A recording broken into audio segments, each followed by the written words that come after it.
ஆமென். வேதத்தில் பார்க்கிறோம், இயேசு கிறிஸ்து சிலுவையில் அடிக்கப்படும் வரைக்கும் 3 வருஷமாக இயேசுவோடு கூட 3.5 வருஷமாக இயேசுவோடு கூட இருந்த யூதாஸ் காரியத்து சாகும்போது எப்படி செத்தார்?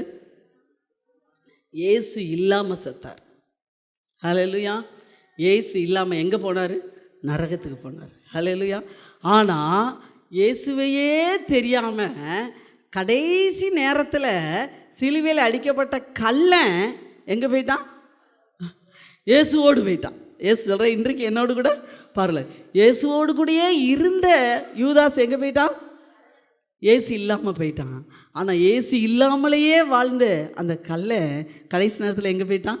இயேசுவோடு போயிட்டான். அதான் தேவனுடைய கிருபை. அதான் தேவனுடைய கிருபை.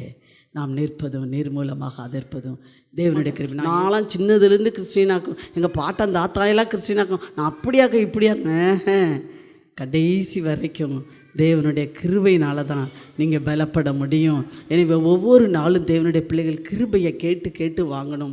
எப்போ ஜெபம் பண்ணும்போது, நானும் ஆண்டவருடைய சமூகத்தில் அதிகமாக ஜெபிக்கும் போது தேவனுடைய கிருபைக்காகவும் தேவனுடைய இரக்கத்துக்காகவும் கெஞ்சிங்க. காலையிலே எந்திரிச்ச உடனே உங்கள் கிருபை என் மேலே இருக்கட்டப்பா, உங்கள் இறக்கத்துக்காக கெஞ்சிறேன்.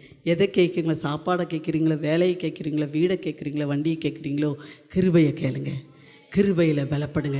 இன்னும் என் மேலே கிருபையாக இருங்க ஆண்டவரே, என் மேலே இரக்கமாக இருங்க ஆண்டவரே. கிருபையும் இரக்கமும் மட்டும்தான் கடைசி வரை தேவனுக்கு முன்பதாக நம்மை நிற்க பண்ணும், நம்மை நிலைநிறுத்தும். ஹல்லேலூயா. அந்த கிருபையும் இரக்கத்தையும் பெற வேண்டுமானால் தேவனுடைய பிள்ளையே, உன்னுடைய வெளிச்சத்தை நீ பிரகாசிக்க பண்ணணும். தேவனுடைய பிள்ளையே, நீ தேவனோடு கூட ஒரு உறவு வைத்து கொண்டே இருக்க வேண்டும். தேவனுடைய பிள்ளையே, நீ ஆவியிலே நிரம்பி அந்நிய பாஷையிலே தேவனோடு கூட உறவாடி கொண்டே இருக்க வேண்டும். அப்படி இருப்பாயானால் இயேசு கிறிஸ்துவினுடைய கிருபை உங்கள் ஒவ்வொருவர் மேலும் நிலைத்து கொண்டே இருக்கும்.